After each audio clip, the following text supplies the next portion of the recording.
Hello, everybody. Welcome to this edition to Understanding Your Health, Part 3 of longevity. An interesting, Tom, that we get into 3 parts when it comes to longevity. It's been a long longevity episode here, but so many factors involved in length of life, Tom, and we see this over and over again with what is it? There's different theories out there. Right. We have science that we know there's sound science behind genetics playing a role.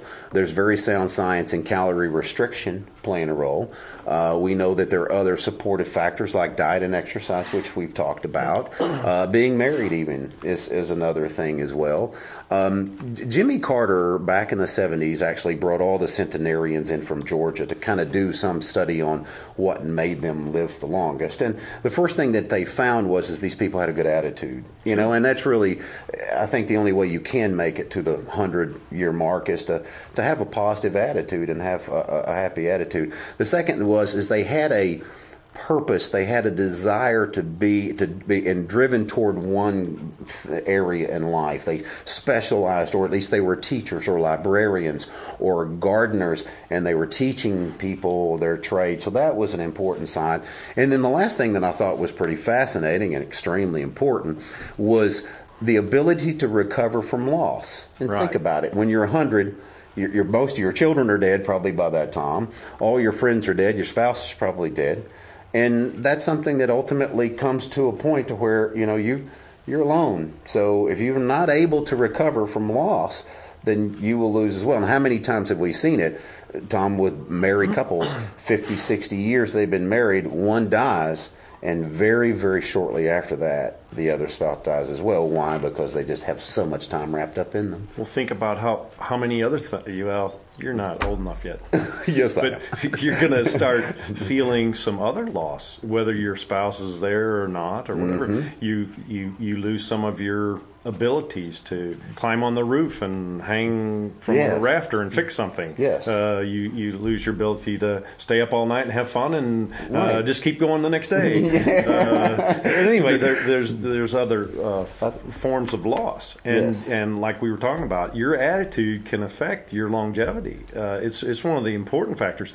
If you took exercise, and I hate saying this, but some of the diets and some of the vitamins, and you add them up, it almost equals what your attitude equals. Uh-huh. So we talked about that. You're being forgiving of others. Forgive yourself, for goodness sake, right? Isn't that a tough thing to do sometimes? And probably the toughest thing to do. You can forgive others probably more so than you can forgive yourself, because of the fact that you're your worst critic. I know that I am in a lot of cases. And, that's what makes us continue to get better. So it is, to some degree, a double-edged sword.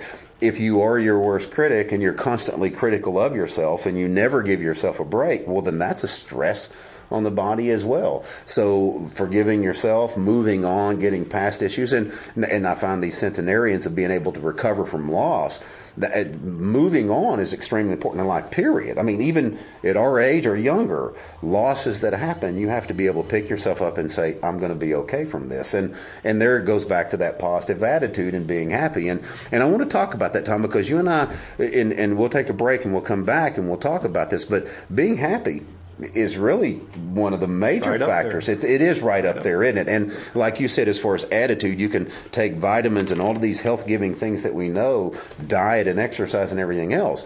It almost equals, you add all those up, and almost equals your attitude as far as the factor that are involved. So the attitude, being happy, that sort of thing. Is the glass half full? Is it half empty? If you're always constantly nagging or seeing negative things, then certainly that plays a role here. So we'll talk about that when we return, folks. We're talking about being happy, living long, and what a combination. You want to make sure you're happy if you're living long. So we'll talk more about longevity when we return on this episode of Understanding Your Health. Hang on, folks.